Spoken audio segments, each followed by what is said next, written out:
What is going on, everybody? We are back.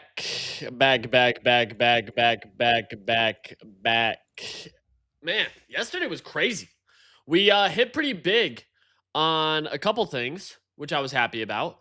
Hit those puts we took yesterday morning on stream. Those puts that we took yesterday morning on stream ended up being the clear play. I continued to call out the fact that yesterday we saw put volume rising basically the whole day.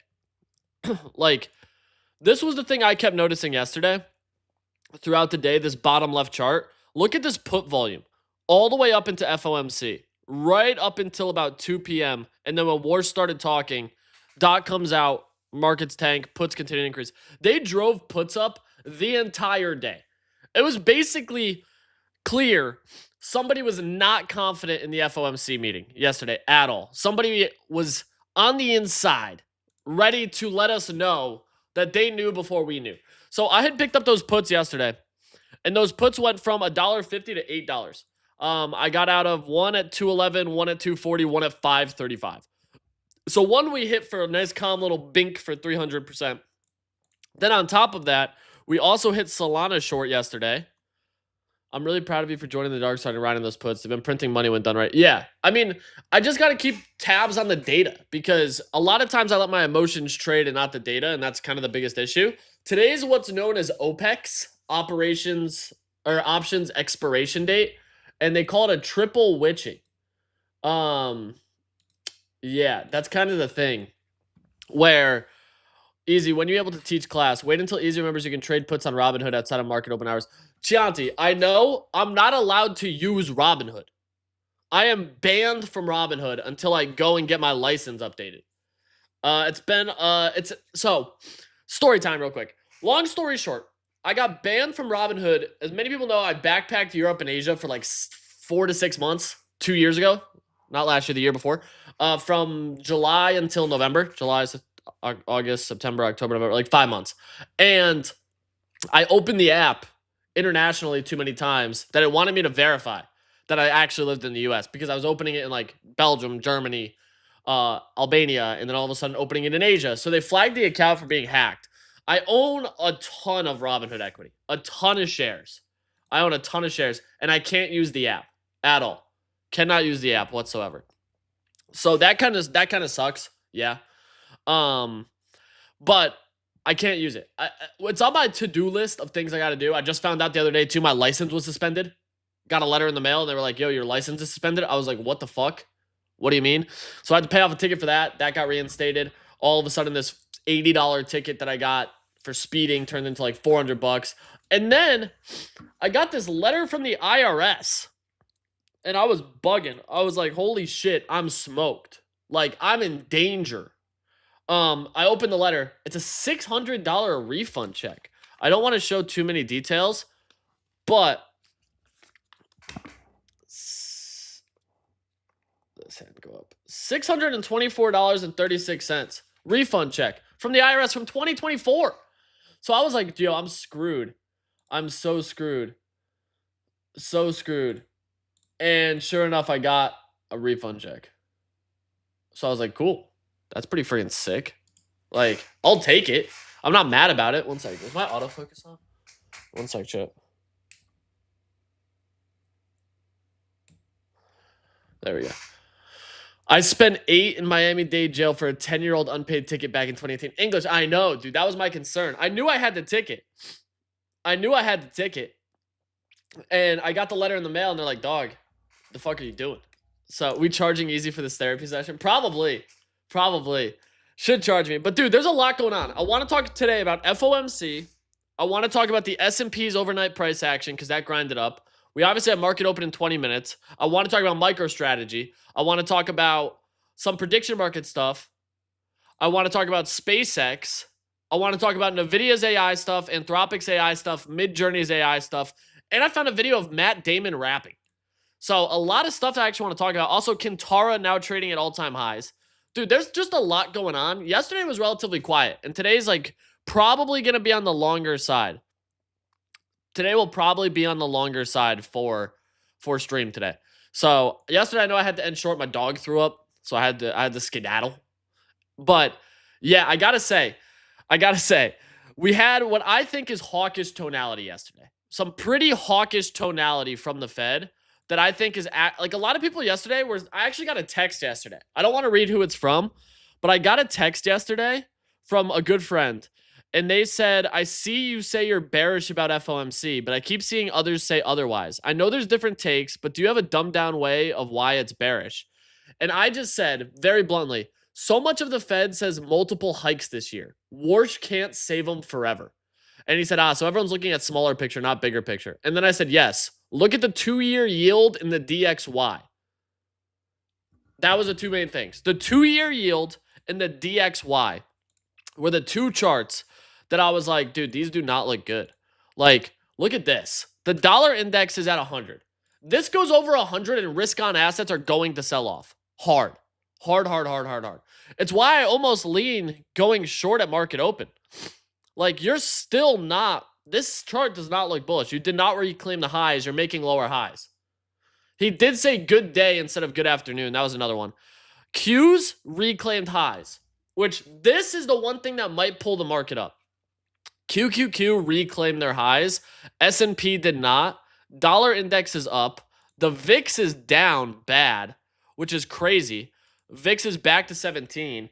So you have a lot of this price action right now that kind of leaves us in the middle ground. And I have some concerns. I do have some concerns. You have to, I think.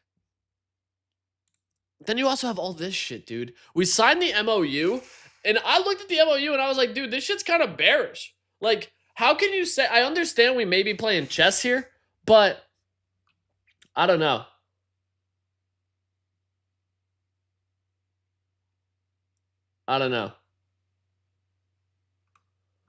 It's the entire situation with Iran. I want to see here. Kuwait doing all this shit.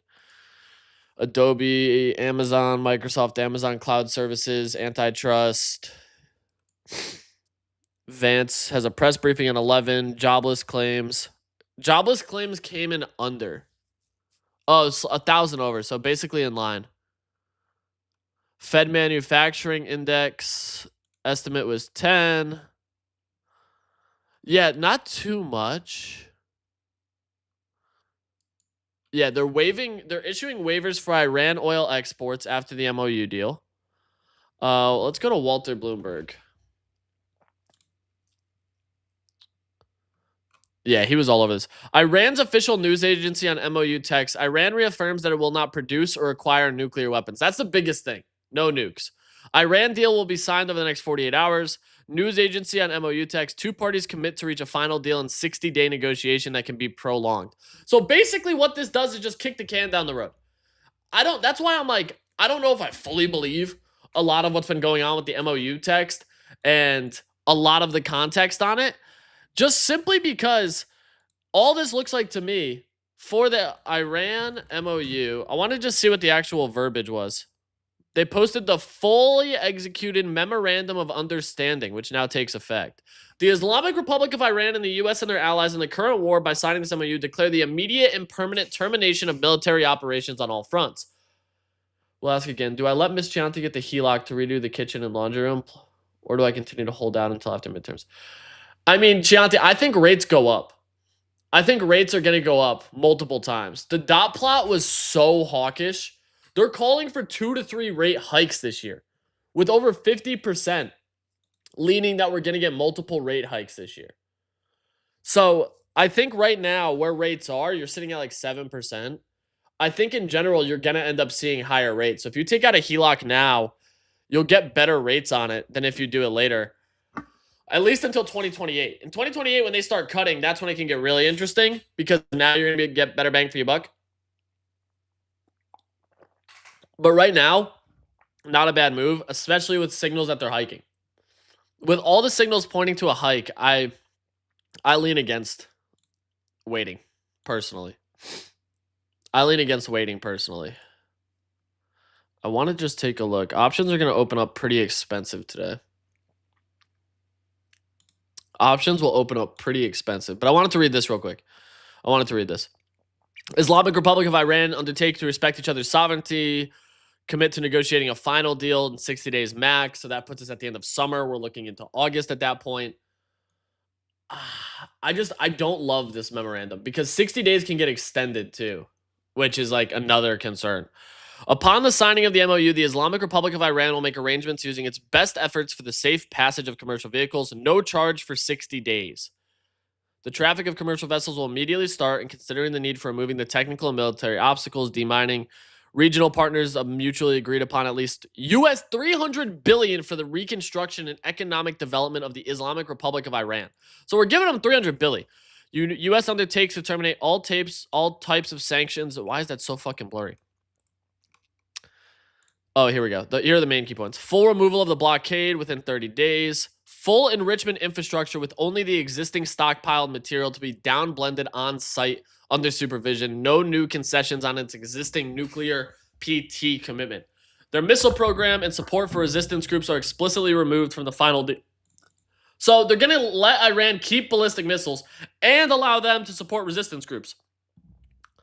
How does any of this sound like a win for the U.S.? I mean, I get us giving them money is a way for us to keep our grubby little hands involved, because we can always stop giving them the money. But I don't know. I don't love this. I'm going to sneeze.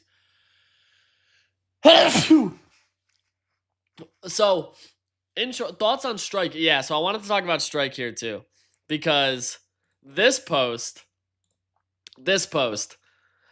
is so bearish. This is the most bearish thing. I have zero desire. So last night I sold my Bitcoin. I sold my Bitcoin yesterday. I was holding a good amount of coins. I'm completely out of Bitcoin. 100% out of Bitcoin. I hold no Bitcoin right now. $0 of Bitcoin. And yeah, I can miss the move. This is so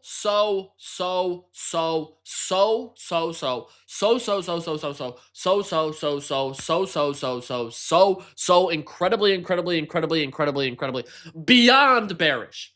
I cannot emphasize how bearish this is. They're saying we have 32 years of dividend coverage, which means they are comfortable continuing to just sell Bitcoin. Just continue to sell Bitcoin. That's $55 billion at current prices. If Bitcoin drops 50% here, down to 37K or 29K, whatever it is, 32K, that gives them 27 years of dividend coverage. Their issue is Bitcoin is a volatile asset that they're paying dividends with to fund Strike. And Strike is trading at $90 right now. This is supposed to be pegged to $100, and it's not. I think this whole thing, this whole shenanigan is very bad for Bitcoin. Extremely bad for Bitcoin. Because now you have overhang. Everybody complained that Solana was the VC scam chain, right? Everyone said Solana is the VC scam chain that has massive overhang thanks to FTX and all this bullshit that blew up and caused a detrimental, catastrophic negative price action across the entire market. Now you got $55 billion of Bitcoin in this shit. Why would I want to buy Bitcoin? Pio would be crashing out saying I don't understand it. I don't care if I don't understand it. I can always go and buy Bitcoin again. This is so friggin' bearish to me. The fact of the matter is they have 55 billion, 32 years of dividend coverage, and they have a 3.1% Bitcoin break-even ARR. You have this, and then you also have ADA, right? The other thing that PO loves. I think it's ADA. SATA? Yeah, Strive. Strive is the other one. This is the other one that over $100 continues to do whatever it does, right? Like, it's their way of buying more Bitcoin. The issue is Strike is their actual golden child that is a set. Oh, SATA. Yeah, that was it. That was Strive. That's at 100. Dude, Stretch, STRC, is supposed to be trading at $100, and it's not. And it's not. This is supposed to be giving us 12% yield. In order to make this more interesting, oh, ASST, is that the other one? ASST? It might be ASST. Yeah, it's ASTI. This is the one he loves. Strive. There's too much shit in this ecosystem. Way too much shit. Way too much shit. You have Stretch competing with Strive, competing with ASST. There's issues everywhere. There's issues everywhere. One sec, chat.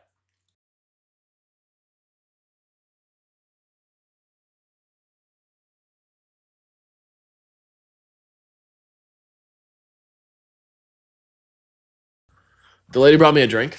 It's a coconut drink. Yum. But, okay, back to me complaining about MicroStrategy.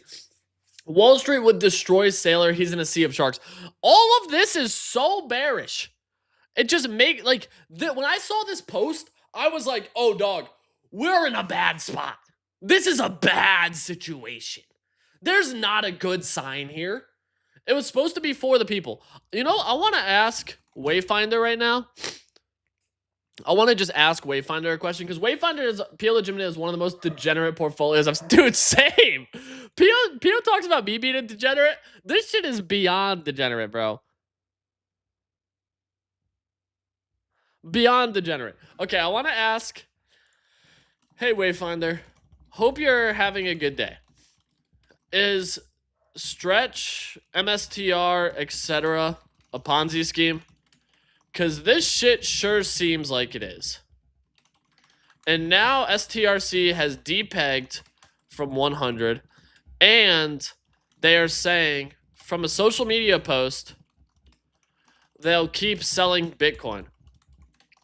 Why would I buy this and not just buy Bitcoin? Let's see. We're going to ask AI. So for those who can't read this, I said, hey, Wayfinder, hope you're having a good day. Is Stretch, MicroStrategy, etc. a Ponzi scheme? Because this shit sure seems like it is. And now Stretch is depegged from 100, and they're saying from a social media post they'll keep selling Bitcoin. Why would I buy this and not just buy Bitcoin? Good day to you too.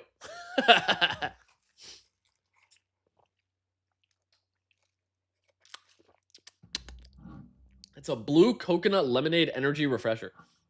I got that. I got my coffee. I got a water. We're hydrating today. Okay. Is it a Ponzi? No. A Ponzi pays old investors with new investor money and has no productive assets. Strategy holds 846,000 Bitcoin. Real, verifiable on chain, not a Ponzi, something else. A leveraged financial engineering that only works in one direction.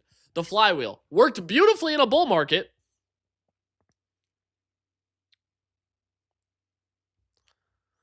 Worked beautifully in a bull market. In late 2024, MSTR traded at 3.4x the value of its Bitcoin. The premium was the engine. The flywheel in reverse now. MSTR price is 118 to 124. Bitcoin held, average cost base, dude, they're down bad. Their unrealized loss is almost 10 bill. MNAV, it's trading at a discount to Bitcoin holdings.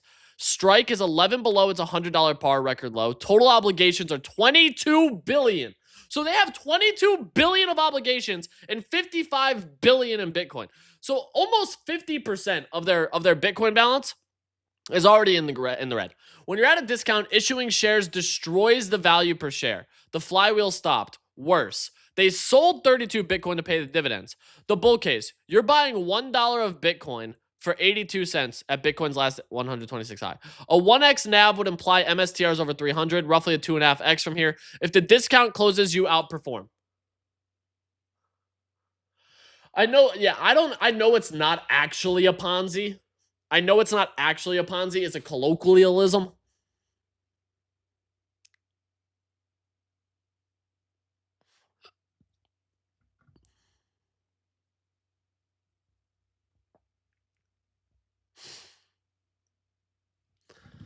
Sorry, my mom texted me. My mom's coming to visit for the weekend. I'm so excited. I love my mom. So here's the case, the bear case. The premium was structural because MSTR was only leveraged Bitcoin before ETFs. Now IBIT, FBTC exists. The premium may never come back. And if Bitcoin keeps falling, MSTR falls harder. My honest take, it's not a Ponzi. It's a carry trade that became a bet on the premium that may be structurally dead. The never sell promise already cracked. Strike depegging to 89 is the market saying the cost of capital on this structure is rising. Saylor's 32-year of coverage through Bitcoin reserve framing is technically true if you measure in Bitcoin, but the cash reserve is about 6 to 7 months. This is so bearish. You're not crazy for calling it sketchy. The math worked beautifully on the way up. On the way down, the same leverage mechanics are brutal. What if easy makes... Is this a risk? Oh, sorry, I wasn't sharing this tab. Is this a risk to Bitcoin? I sold all my Bitcoin because this feels like sell pressure is inbound. If AI makes me buy back my Bitcoin, I'll crash out.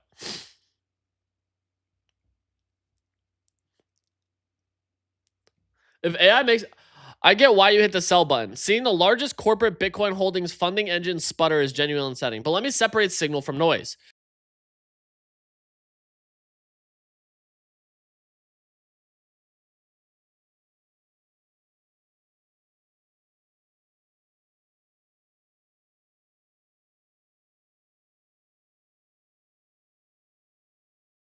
No issuance equals no fresh Bitcoin buys. It's a demand side problem, not a supply flood.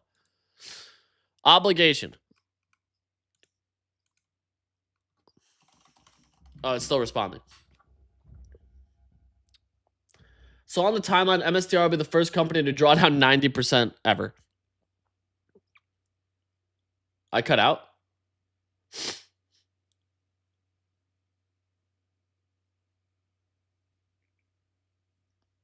Just buy the Bitcoin back. I mean, dog.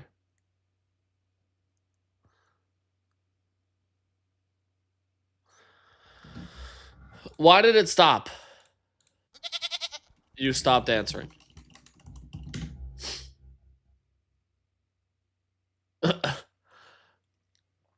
Okay, can you hear me again? So it says, let me separate signal from noise here before they stay out. The actual sell pressure. The actual sell pressure math. 32 sold, 0.004% of their holdings, noise. What could realistically happen? Okay, here we go. You're not wrong. Just don't let one company's capital structure problem turn into a permanent bear thesis on an asset that existed long before Saylor and will exist long after. But don't you think this is going to cause crazy sell pressure? Mr. Wayfounder? Just replace Michael Saylor. That would be the best thing. I don't know if replacing Saylor is the best cause of action here. I don't know if replacing Saylor solves all of our problems. No, I don't. Here's exactly why with real numbers. Strategy's actual sell pressure. Okay, so it doesn't... It's going to make me buy back my Bitcoin. Don't you think it's going to cause some crazy sell pressure? No, it doesn't. God damn it. Wayfinder thinks I'm an idiot for selling my Bitcoin. Wayfinder thinks I'm dumb for selling my Bitcoin. Oh my god. Wayfinder was trains on PO's Bitcoin rants. Daily Bitcoin spot is 15 to 25 billion. 0.7% of 1 day's spread over the entire year.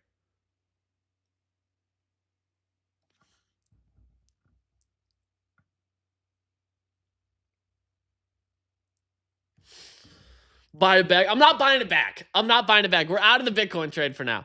Screw you, Wayfinder. I know you want me to buy back my Bitcoin. We're not buying back the Bitcoin. We're not buying it back. We're not buying it back at all. Okay, the other thing I actually want to ask Wayfinder, though. I want to see if Wayfinder will give me setups. Take a look at the crypto charts today. Give me 1 to 4 hour trade setups with thesis, bull, bear, target entries for longs and shorts, and take profits. Take into account all finance news data. Let's see what it says. You buy it back now, easy. Wayfinder, you're a paper hander. Yeah. Wayfinder's like, dog, you fucked up. Why the fuck did you sell your Bitcoin, stupid? Dude, think of the clip. Too funny. I never sold mine from when I bought it at 20K. Yeah, buying it at 20K is good. I bought it around here. I bought it during the run-up.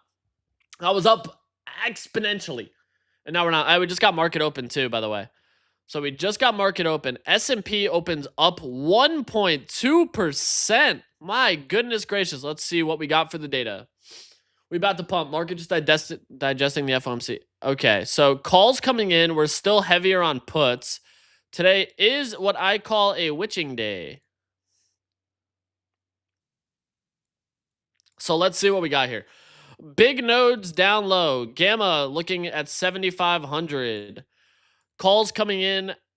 Calls still surging. You have big sell on the delta here at 7,600. 7,600 is the delta. I still don't love that these puts are rising. Wayfinder making you its exit. You haven't sold any. No, I did not sell any at 120. I fucked up. All right? I fucked up. Strike wasn't even necessary, and it's breaking the Ponzi-nomics on MSTR. I know. So we're actually about to hit this pretty big gamma exposure. Downside is like 45 billion at 7,400, which is massive. 7,600. You're kind of in this tight range. So right now is no trade. Calls just dropped pretty substantially. I kind of want to get puts. Is that crazy? I kind of want to go short. I mean, you have a massive gamma exposure. Puts surging. I think we take a small short here. I think that we take a small SPY put here. I'm going to grab one. I'm getting 1,748p right now. We're in right now, up 10%. I bought a small one. Just one small put at 748. Just one. I could have bought more. I only bought one. We are in just one put sitting flat right now. Just because put volume's rising, you are sitting at this wall. Downside is 7,400. I just don't like that the put volume's moving up. You're like basically at support though, so it's probably, that's why I only bought one. It's probably not a great buy. Probably not a great buy here. But I don't mind, like I said, sitting on this just one to see where we kind of chop. I wanted to just get a little nibble. Just take a little tiny nibble. See how the market reacts right now. Because you're still not fully trending up. I mean, Qs are surging. Qs are up 2%. It's crazy. Today is a very big expiration day for options, though. Let's see what Wayfinder said before we keep going. Still Wayfinder's still giving us a bunch of Wayfinder's still analyzing. It's gonna give us our trades today. Gonna give us our trades because I want to take a look at this too. We had setups on a bunch of stuff. SPY had gapped up, hard rejection off open. We're up 5%, $11.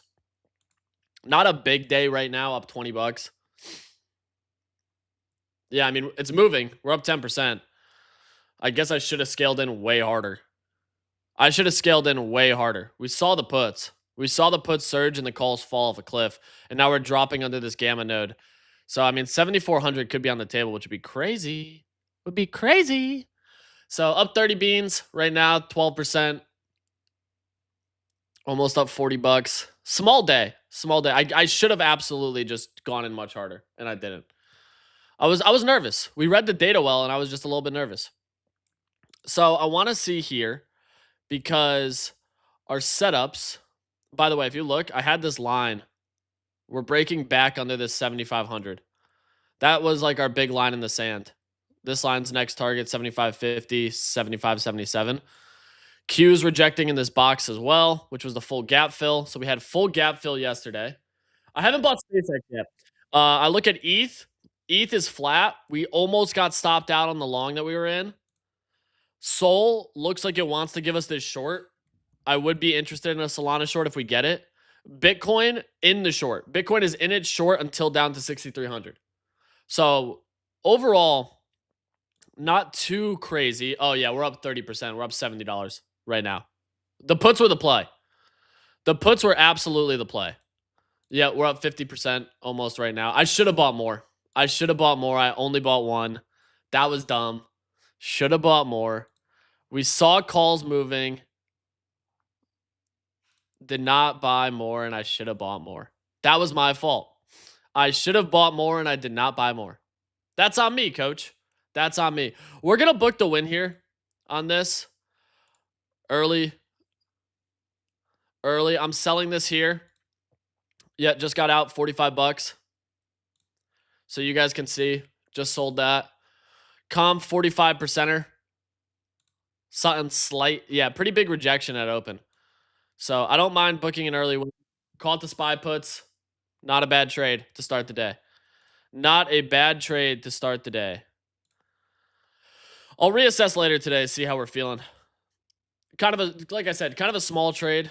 I didn't go too heavy on it. We've been getting blown up the last couple of days. Trading really, really poorly. And we're still like, overall volume today feels low. 7,400 is a big delta. Gamma at 75. I like that put that we took. 7,480 is what we grabbed. I mean, a lot of stuff is selling here. A lot of stuff selling on the pre-market. Yeah, wow. SPY all the way down to 745. Not a bad trade. I'll take it. That was like a 50% move that we just caught. 50% move that we just caught. That was a great first trade. Wow. Calm. Absolutely calm. I'll take it. That was a nice little bink to start the day, up 10% on the overall account, just because we ran this bitch down. So I'll take that though. Happy about it. Okay, let's keep talking through some of this stuff. We talked about that. I wanted to talk about FOMC. So Federal Reserve holds rates steady as Trump's new chairman faces fresh inflation woes. I also want to say, oh, Wayfinder came back. Wow. Wayfinder is telling us to short XLM. So long at 70, 60, 71, 30. Target is 73.50. The market is deeply oversold into a catalyst. Iran signing tomorrow. The 1 hour MACD is turning positive across Bitcoin, ETH, and Sol, suggesting the sell-off is exhausting. Fade the overbought outlier and buy the oversold majors with defined risk. So it's giving us a setup on Sol here. Yeah, those puts printed. That was a put. The put trade was the trade. We absolutely caught it. We absolutely caught that. That was great. I was very, very happy that we just sniped the shit out of that. I almost still want to buy more, but you just don't have a lot of gamma exposure right now. Like overall, a lot of our data is just flat. Like this data is not giving me crazy confidence to start the market, which is why like I'll happily grab those puts, take that profit real quick. And now it looks like we might even bounce. Just today is going to be an interesting day, very volatile. You have 7,500 and 7,400. 75 and 74. 74 could be the move because we did not hold where I thought we might. But I want to see, right now it's telling us to look for an entry on Sol. Sol is actually breaking down even further.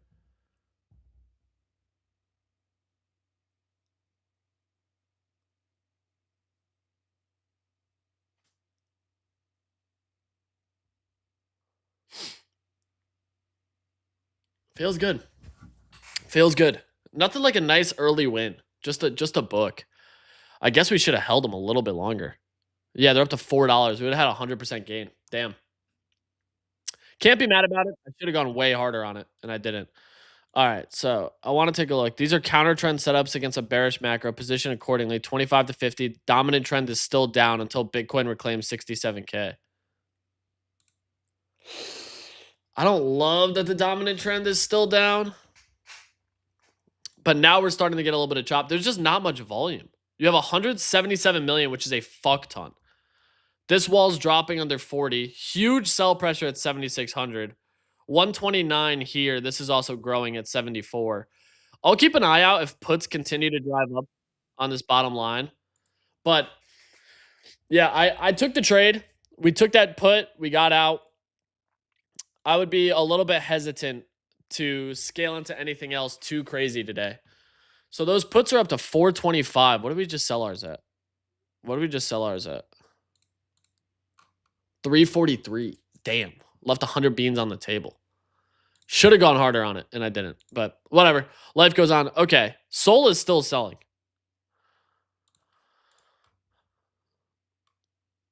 Solana is still selling. I don't know why. Why do you lean bullish? Everything looks like shit. You never finished the article on the MOU text, or did I zone out? We read most of it, but the MOU I even shared, I didn't think it was too interesting. Wow, what a nasty sell-off open. This is a gnarly sell-off off open. Puts starting to drop though, so I would be taking profit even more aggressively if you're still in puts here. I haven't traded SpaceX. I haven't been terribly interested in it at the current moment.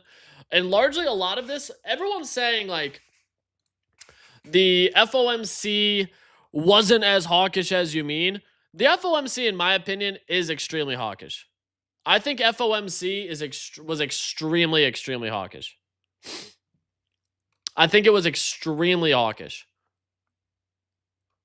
Like, yeah, and this is why. Traders now present 2 Fed rate hikes by the end of Q1 in 2027. Iran says it will not honor the agreement if the U.S. doesn't. What the fuck does that mean? What do you mean they won't honor the agreement if the U.S. doesn't?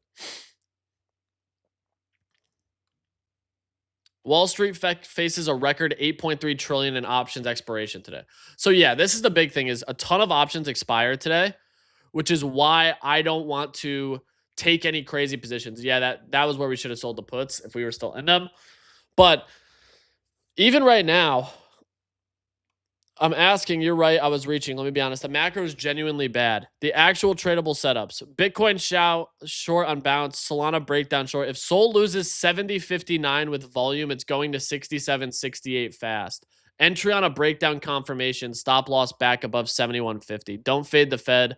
The 3 longs I gave you were counter trend bets with negative drift. If the Iran signing somehow triggers a real reversal, you can flip. But right now, the only setups that have the unwind, that have the wind on their back, are the shorts waiting for a bounce to short. Yeah, if this gives up 75, we go short. Can I set a trigger on this? I want to take the short, but I want to take the short if price breaks under. If price is under 70, 78, I want to go short. Under 70, 78, I want to go short. Yeah, we're getting a little bit of a bounce on the S&P.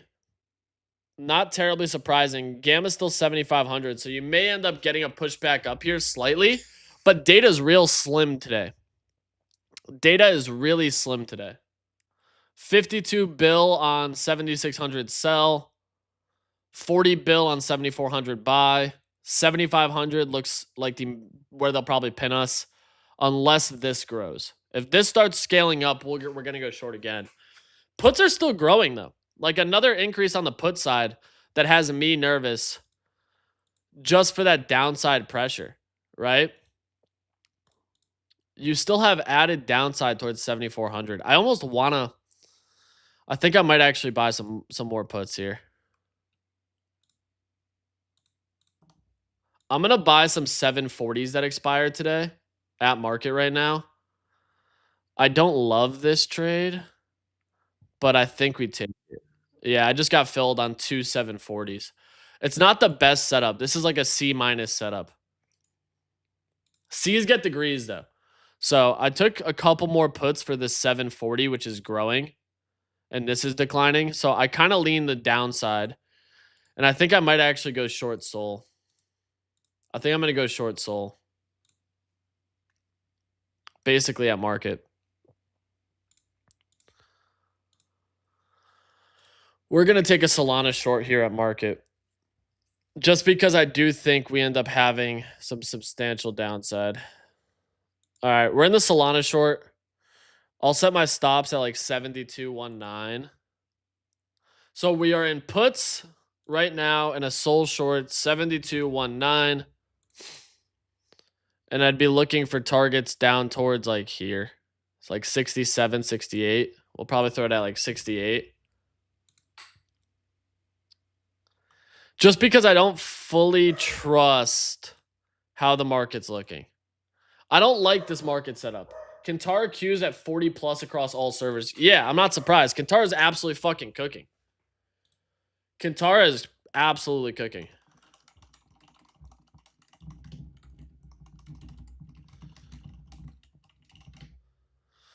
So, yeah, we're going to go short. It's probably not the best setup, like I said.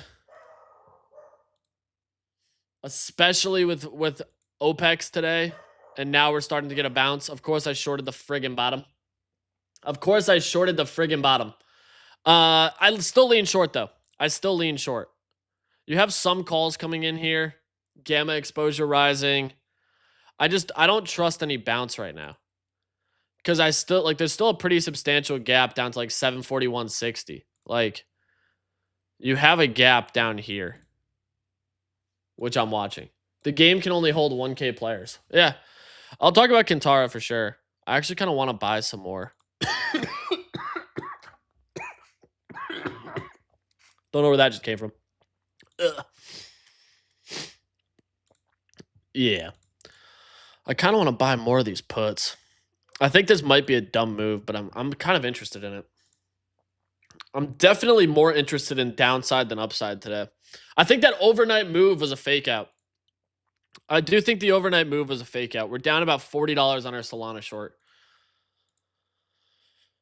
But yeah, we're actually up on, we're now up. We're now up on the puts. Vo, put something in that drink. She might have. Gonna kill me. Okay, we're gonna grab a couple more here. Probably not the right decision, but I don't care. Yeah, we're in for 5. We're in for a little 5 burger. We're in for a little 5 burger. Just because I keep seeing put volume just like yesterday increasing, and I definitely lean the downside until these calls start rising. This is still growing, 131 now to 178 on gamma exposure. So they could chop us between the two. But yeah, I mean, overall, you have this growing too down at 7,400.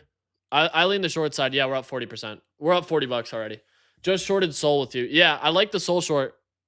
I like the Solana short. S&P starting down. Not too shabby. Up another $30 today. $40 and counting. $50 and counting. $55, $60 and counting. Moving.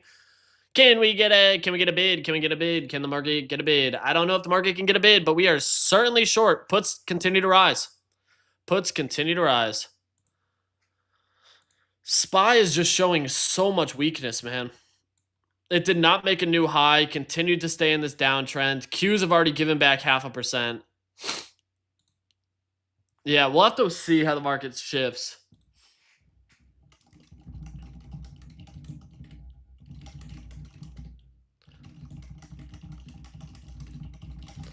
What's good, Mohit? Ooh, man. So, we're going to let these puts work. We're going to let this Solana short work. Solana is now bouncing. We're now down $66. Great. Punched us in the fucking face. But dude, I don't trust bounces today. I do not trust the bounces today. At all. Like, to me, my brain tells me that the FOMC was still so hawkish. And this is the main thing. So the Fed Reserve, economic activity is expanding at a solid pace despite elevated uncertainty that owes in part to the conflict in the Middle East, the Fed said in a statement. At a news conference after the statement, Warsh acknowledged that persistently high prices are a burden for the American people. The committee also said that job gains have kept pace with the workforce. So they're basically signaling that all data is pointing to inflation being an issue. Turns out the war ending is bearish. I've thought the war ending would be bearish, largely because when you look at it, what is the catalyst now? What is the catalyst? I just don't see a big catalyst happening, right? You are getting some puts now selling off and calls bouncing. We actually might get stopped out of this short. We might have shorted Sol a little too early. I almost want to buy some puts on MSTR. I just don't see how Sailor gets out of the situation, particularly with the strike DPEG. Neither do I. Neither do I. I see that strike situation, and I really do not like it. I do not like the strike situation at all. At all. We're now actually underwater on basically everything. We shorted the bottom, and I should have done absolutely nothing. I should have sat on my fucking hands. Should have sat on my friggin' hands. That's what I should have done. And I didn't. I didn't. I should have sat on my hands, and I didn't. No more buy pressure from oil tankers in the Strait of Hormuz. I mean, dude, the thing I look at here is just like, a lot of this doesn't seem good. Man, if you start selling Bitcoin aggressively, crypto might be dead for a while. That's my concern too. Like, there's just so many more signs that point towards more negative price action than positive price action. We did short the ever-living shit out of the bottom, the literal bottom. Look at that candle. Look at that candle. I do not like that candle at all. I do not like that candle at all. So, real quick though, here are the 5 big takeaways from Kevin Warsh's first meeting as Fed chairman. No rate change, but the hawks are circling. There was no apparent dissent to keep the federal funds rate targeted between 3.5 to 3.75. However, the dot plot of expectations further out showed an inclination towards a hike later this year. The FOMC split 9-9 between those expecting steady rates or one cut and those seeing at least one hike, with the median dot pointing to a 0.25% increase. So the average increase is still pointing to the upside. The average increase is still saying we probably get at least one cut this year. The dot mystery is solved. There was rampant speculation heading into the meeting that Warsh would not be submitting a dot plot, and he confirmed that he did not. In the past, the chairman has expressed a disdain for all such forward guidance as a hamstringing future policy. It's been the practice of this committee for participants to submit these projections, and I've encouraged my colleagues to continue to do so. I, however, have refrained from offering any projections of my own consistent with my long-held views on the SCP. Regime change via task force. I don't love the task force thing. He said the word task force probably 675 times, and I just did not like that. I did not like the word task force and how often he used it. He just continued to say the word task force over and over and over and over and over. It was annoying to hear how much he said task force. It was genuinely annoying. I was like, I never want to hear the word task force again. I don't care about it. I'm over it. Tough on inflation. On about a dozen occasions, Warsh used the term price stability. For a chairman who had opined often about cutting rates, it was surprisingly hawkish talk about his and the committee's unambiguous and unanimous resolve to get inflation under control.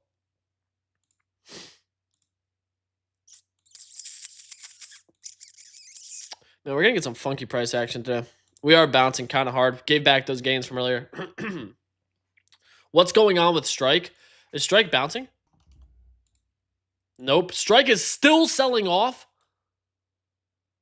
Dude, that is bad. That's bad. That's why I'm like, how is crypto moving any higher on the back of this? How does crypto have any semblance of positive price action if this is the reality of the situation that we're in? Call's still coming in, though, right now on S&P. So we're still in these puts, down about 37%. I kind of oversized. Oopsie poopsie. I don't hate it, but not very euphoric about where I sit. I should have just stopped out and not overtraded. I overtraded again. I did it again.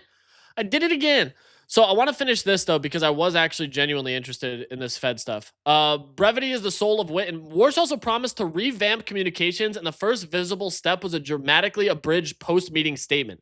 Prior to the new chairman's arrival, the statements generally ran in excess of 300 words, consisting of boilerplate language that investors parsed through closely. This time, the statement was just 130 words, short and sweet with little ambiguity. They said, today we believe the Fed chair's FOMC ushered in a new era of monetary policy. New Fed chair Warsh sounded a bit like old hawkish Fed Governor Warsh at his press conference today, repeating multiple times the need for the Fed to deliver on its mandate for price stability. The whole thing was so hawkish to me. The more I listened to it, the less bullish I got. The more that I listened to everything he was saying, the less bullish I wanted to be. I just continued to listen to what he was saying, and I was like, none of this sounds positive. Everything he's saying sounds like they want to sell off this market in an effort to get inflation down because risk on assets are so high, right? And the fact is inflation is still running higher, which that's a big concern. Inflation running as high as it is a concern. And there's not much that you can really say as far as that goes. I'm like, yeah, this is a pretty big concern. Like, you really can't sit here and pretend that it's not. The more that he continued to emphasize that inflation is an issue, which we all know inflation is an issue, he continued to focus on that and continued to paint this narrative that inflation is not where we need it to be.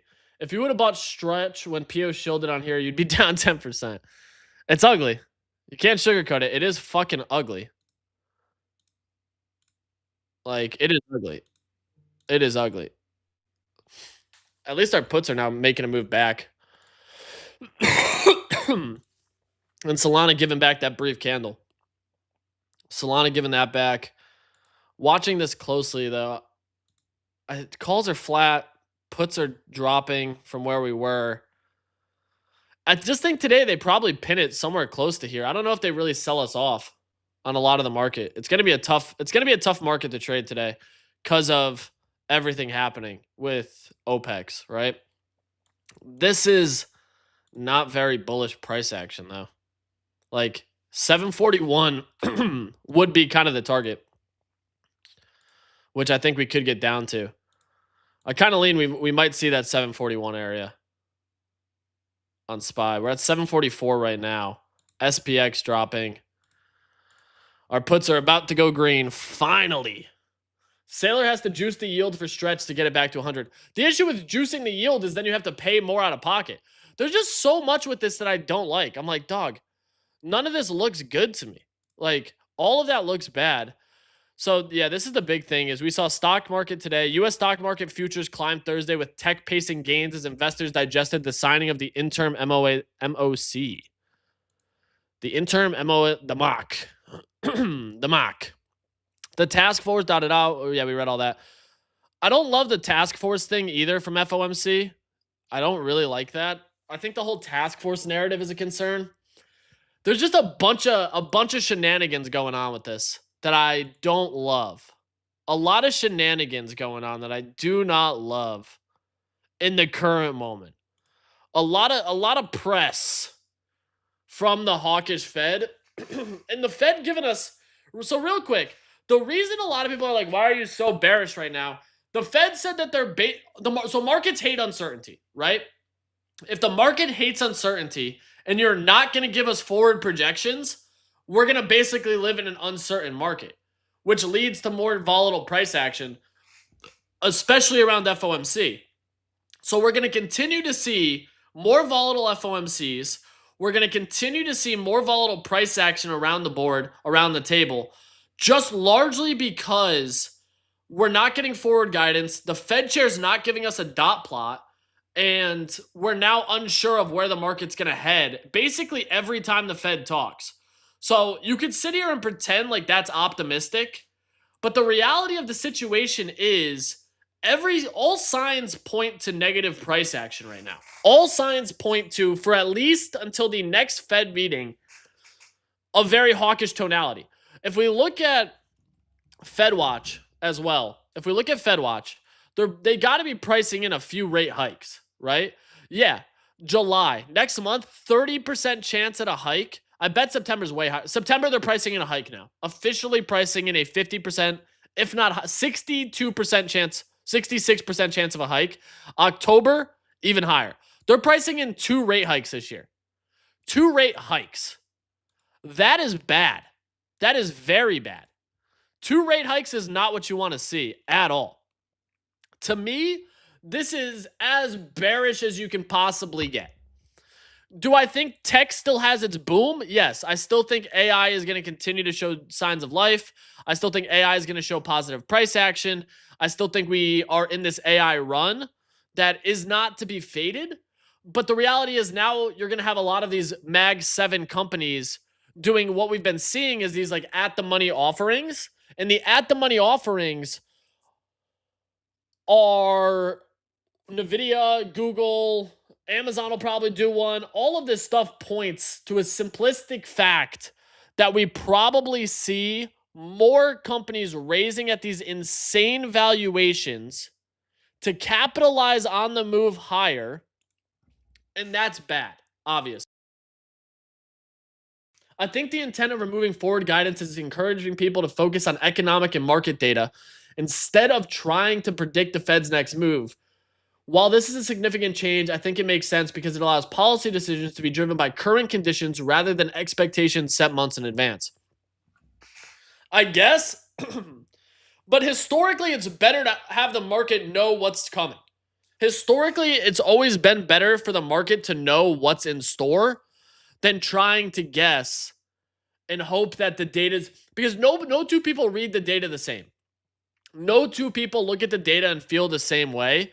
And I think that is almost the bigger issue here. Is now the Fed's like, yeah, we're going to be doing this differently. And nobody really knows what to expect if they're going to be doing it differently.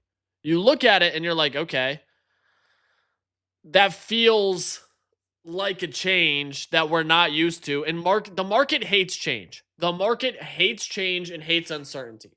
And if we're getting change and uncertainty, the market's going to react negatively. Simple. The market is not going to sit here and pretend that it's a positive situation for the market to look at something and be like, yeah, this does make sense. Yeah, we don't know if they're actually going to acknowledge positives or negatives. Yeah, we don't know how they're going to read price action. That to me does not make sense. That I don't wake up and look at that and think, yeah, this makes total sense. Puts still increasing, which is not good. Not good for our bags, not good for the market right now. So I look at everything that Kevin Warsh said, and I just lean that this is so hawkish that being long short term is not the play you want to be in. In my opinion, you do not want to be long short term until the market has better clarity. Until the market has better clarity on what forecasts are looking like, what the market's structurally looking like. All of that is where I start to read into it and I'm like, I don't love how it's shaping up. I don't love how the ideology is starting to paint a picture of just clear uncertainty in the market. And that's why I've been so bearish. And I'm like, this is the most hawkish FOMC we've had in a while. And you got the guy coming in saying that Trump wanted him to be bullish, right? So overall, I just lean on a very hawkish manner for it and just think that you have to lean more downside than upside. And it's a game of speculation where overall, I lean that the market is pricing in hikes, which devalues risk on assets and drives more value to the dollar. The dollar's at the most pivotal point right now. Over 100 is not good. Over 100 is actually fairly bad. Under 100 is fairly good for risk on assets. But if they hike rates, the value of the dollar inherently goes up, right? So that's how I look at this, is the value of the dollar goes up, which means risk on assets go down, which means our beloved coins potentially also go down. We are getting a nice bounce off of literally right where we shorted, which I do not love. And now puts are steadily declining. He's just doing what he learned on the Greenspan. They're going to try and curb PCE with AI stocks like they did with the dot-com bubble stocks. Will it work? Who knows? Yeah, I think you're spot on. Apparently, dropping forward guidance was the common way to do things before the Yellen and Powell era. Maybe that's what they're trying to bring back. They could. They could. Not a nice bounce in strike. I have not even liked that strike. Let me look. I've been largely... Oh, my God. Dude, this is wild. This is so ugly. Buying puts on stretch was probably the good move. Buying puts on stretch was probably the right move here, which is insane. I never thought I'd be sitting and seeing the day when I'm like, yeah, you probably should have shorted the stablecoin at $100. But here we are. So we've been running about an hour now. There's a couple other key notes I want to talk about.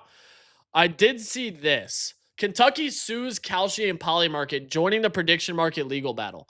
They've sued Polymarket, Kalshi, and Kalshi's partners, Coinbase, Robinhood, and Webull, over offering sports event contracts. Yeah, that's not a good situation. Kentucky sued 5 prediction market platforms, including Kalshi and Polymarket, adding to it. State Attorney General Russell Coleman said in a statement Wednesday that his official filed lawsuits in state court against Polymarket and Kalshi, also naming their partners. They're operating illegal sports books in Kentucky and breaking our laws. How? Kalshi and Polymarket recorded $25 billion in trading volume. At least 17 other states have taken them to court, attracting the involvement of the U.S. Commodity Futures Trading Commission and the White House. The position is backed by the CFTC, which has sued 8 states after they took action against prediction markets, claiming they were stepping on its authority. Kentucky's lawsuit claimed Polymarket and Kalshi and their partners are doing business without a Kentucky gaming license or following state regulations, and that their sports events fall squarely within the definition of sports wagering. The state, yeah. So basically the argument right now, is that prediction markets are gambling, specifically the sports markets, right? I think prediction markets are cooked when Dems take back the president, House, and Senate. I agree. If it's a Democratic or a blue House, Senate, and office, I do agree that I think prediction markets are going to be in for a very nasty move. Nasty move. Which I am a little bit nervous of. Market, yeah, tomorrow market's closed for Juneteenth. Tomorrow the market is closed for Juneteenth. We do know that. I might get stopped out of these puts. We've been flirting. I took him a little bit too far out of the money. Which it happens. It does, in fact, happen. I should have cut when I saw the SPY put drop increase. Crypto still looks weak, though, which is why I still am holding. I tend to trade the two in confluence. But I think that in general, prediction markets do fall under the CFTC because it's counterparties. You're trading against another human. You're not trading against a book. You're not trading against a house. If you're trading against a house, then obviously that leans into a sports book. But there is no house in this situation. There's no house. You're trading against another human being. There is a counterparty that you know, somebody else giving you those odds and not taking a rake. So that's the thing that I look at, is without the rake, it becomes way more difficult for that situation to play out how I think it will. So overall, I don't think sports books are going to win the argument. They've spent so much in funding, so much in government spend. Are they going to fire the CFTC chair once they take office? Yeah, they could. They could fire the CFTC chair, which that's the big issue. That's the concern. But yeah, I look at this and I lean way more on the side of, I think prediction markets will be okay until there's a new president, new Senate, new House, which are, they'll dictate what they want to do. They'll dictate a lot of the price action, a lot of what happens with it. So moving over into this, the AI situation has been nuts. Psychologists say patients are bringing AI into therapy sessions. More than 3/4 of psychologists surveyed said patients have discussed using AI for mental health support, diagnosis, or companionship. 35% of patients reported using AI as an additional mental health professional, while 39% said patients have used it to self-diagnose. I've been seeing a lot of this. And I do have some causes of concern, but I also think AI being unbiased is actually a much better situation than we've seen doctors and some of these other things, because it just reacts to data. It does have training models. It does have everything else. But there's people who have AI relationships, which is bad. Absolutely bad. Like very bad. Very bad. I look at that and I'm like, the AI psychosis is very real. Concerns about safety, privacy, dependency, and for potential for chatbots to reinforce delusions or self-harm. We've seen some issues with that. Yeah, bro, the surgeons are now using AI to record and scribe what you say, and people on Reddit say it gets shit wrong, which affects what your insurance covers and stuff. Yeah, it does get stuff wrong. It does. Like, that is a big concern that it absolutely gets stuff wrong. There's a lot of stuff that it gets wrong. AI is not foolproof. And I think the other side is, if you remember, ChatGPT downgraded one of their models and Reddit went into a frenzy for ChatGPT to bring back a model because it made a bunch of people break up with their significant other who was AI. Which I was reading that and I'm like, dog, this is fucking weird. Like, this is weird. These people are like heavily reliant on AI as a companion and a partner. And I'm like, this doesn't seem good. All signs here point that this is probably not good, that this is bad. And I think you're going to see more reliance on it. But also talking about that is AI is moving at an exponential rate, a literal exponential rate right now, where NVIDIA has built robots that train themselves using AI coding agent. If you look into it, Claude is using Claude code to write its own code. So they're taking Claude code, writing code with it, and taking action on that, which I was like, that's really fascinating. That to me is extremely, extremely fascinating because now AI is basically reaching a point of self-sufficiency, which I think is huge. I think that's very big. If AI is able to write its own code, develop its own products, and its robot fleet to coding agents like Codex and Claude, and letting them write training code, test it on real hardware, and improve without a human watching. This is the definition of AGI.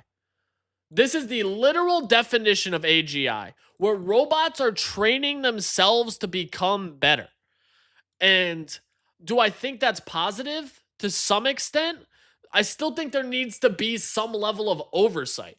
Granted, seeing this makes me almost want to buy NVIDIA because NVIDIA has largely been at the forefront of just dominating the AI trade and the AI narrative. They've completely dominated the AI cycle in a capacity that I think is extremely interesting.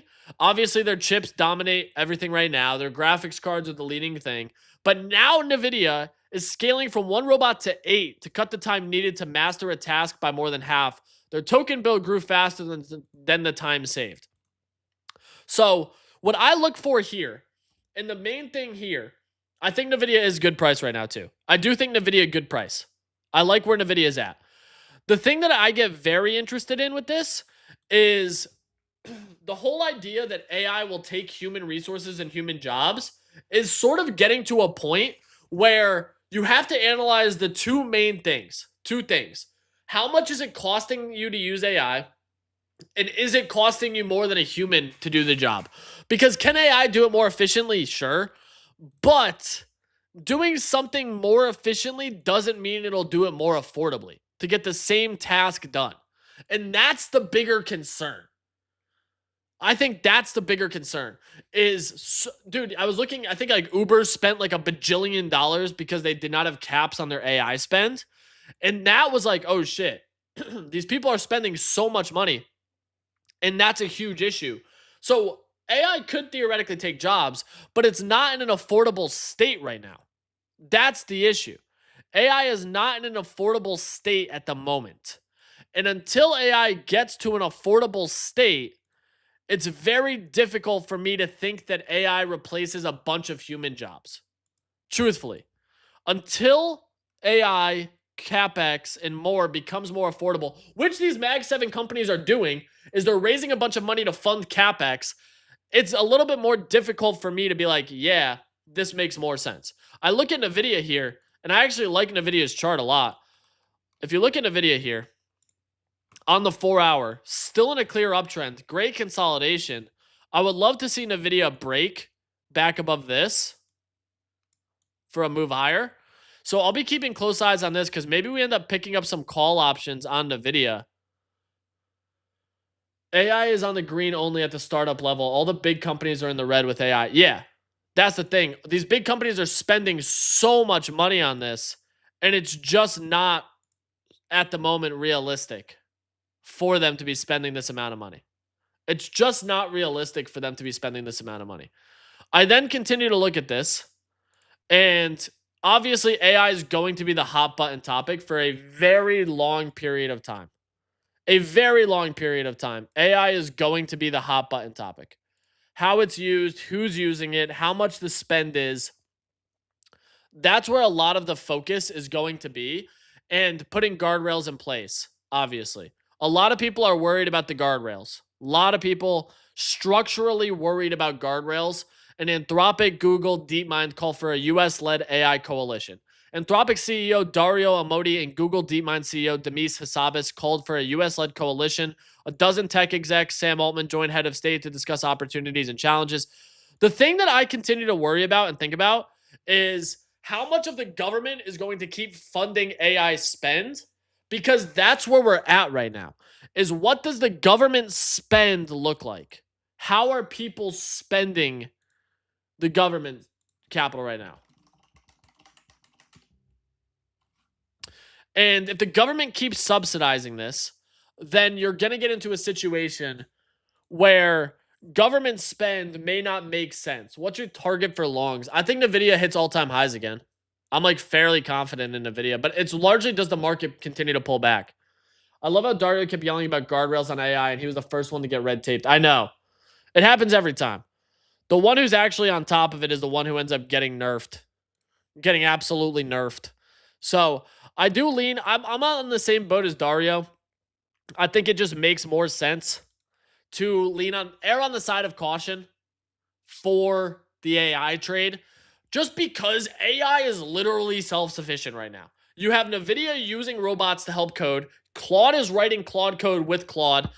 All of these signs continue to point for exponential growth in AI. And if we don't have something in place to help manage that, we could run into a very precarious situation that I do not personally think is as beneficial for the world as many do. Because you're going to get issues with a lot of this that plays out in negative sentiment, negative trends, negative tonality. So I watch this, and I think that guardrails are needed. I do think guardrails are absolutely needed. And I think right now, with the way that AI is becoming more self-sufficient, you almost have to be comfortable being okay. Like, I'm okay not using Fable. I'm totally fine not using Fable 5. Granted, the model was sick. The model was extremely, extremely good. Extremely, extremely good. Fable was extremely good. And I used it a bunch. I was like, holy shit, this thing's next level. But I also understand the issues. I do understand the issues of this could be a security risk. Could absolutely be a security risk. Because you're going to open up these models to people that get into situations where, ooh, that was really loud, where you're almost stuck between a rock and a hard place. You want AI to become more efficient, absolutely, but you don't want it to be a risk to humanity. And we're kind of approaching that level of a risk to humanity that I don't think you want to be in. I just don't think you want to be in the risk to humanity department. So I sit here and I just lean a little bit more on the cautiously optimistic side of the boat. I lean on the cautiously optimistic side of the boat. I'll get PO on next week and we'll talk through it. The two last things I wanted to talk about. Mid-Journey banner. I've not watched the video, so I want to watch this.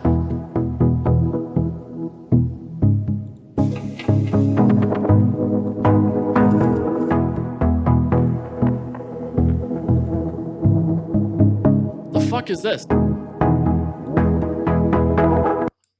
What is the cat? I'm restarting this.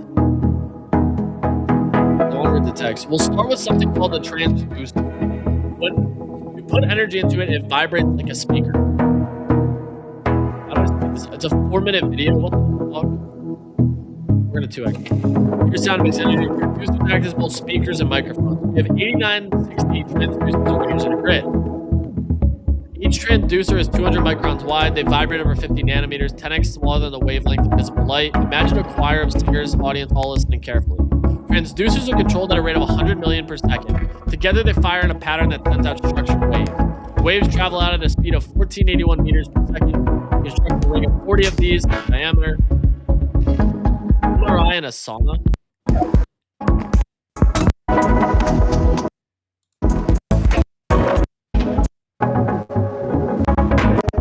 Why is Mid-Journey getting into health? What's the idea here for this? Why is Midjourney getting into the health game? What is the reason for this? Why would Midjourney be getting it? This I don't like for AI. I think this is weird. The Midjourney scanner. You guys went from making Goonslop to creating some of the most advanced medical tech on planet Earth. I mean, if it's positive, it's good. If this is positive, this is awesome. Wow. They're just the AI part. The tech is B-Fly. Oh, I don't know what is B-Fly publicly traded? Oh yeah. Wow. Butterfly Network gapped up 26%. I just don't know what is the benefit of this? What exactly does this achieve? You know what I mean? What exactly does this bring us? Why does this give us any sort of need, I would say? What is the need for this? Is my thought. Wow, S&P ripping right now. Puts are about to get stomped out. Gonna get stomped out on our puts. Still watching the data though. Puts coming in higher. Calls almost went green. Sitting at resistance, 79.54. Puts still rising. It's just a choppy day with OPEX. They might pin us to like 7,500. Yeah, it scans the body.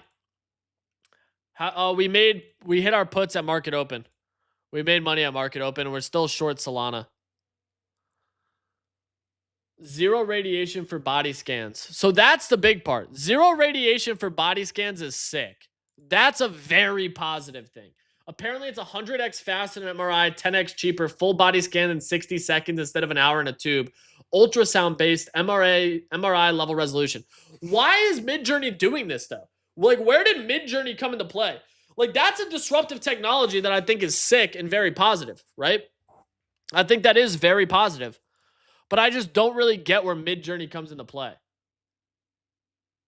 All right, I'm gonna not yet. If we break above 71.5 on Sol, that's where I'm gonna cut. 71.5 is where I cut. So yeah, I mean, there's a lot of stuff going on. We yapped a lot today. Ton of coverage on a bunch of different things. I enjoyed the news. I enjoyed talking again about news topics, discussions, stuff like that. I thought it was very good today. I thought that this was very good. I thought we broke down a lot of cool shit. Probably so many people were using AI to self-diagnose. Probably. It's basically like we got into the self-diagnosis and they're like, let's just use AI for it. But tons of good stuff today. Tomorrow is a holiday, so I might not stream. There's no market open, so it would largely just be me yapping and looking at crypto. But, hey, David Fowler might go. I'd bet a lot of money they discovered this by accident. Probably. They probably did, or AI told them to make it. AI is creepy, dog. AI is creepy. Appreciate Rosemary. Appreciate David Fowler. I appreciate you guys. If there's ever anything more that you guys want to see, let me know. I'm always down to continue to iterate on the show and try new things and talk about different stuff and continue to take swings at different topics. So that's going to do it, though. We ran pretty long today. So we'll be back potentially tomorrow. If we're not back tomorrow, we're back Monday. Enjoy your holiday. I appreciate you guys as always. Have a beautiful day. Let's make some money. Peace.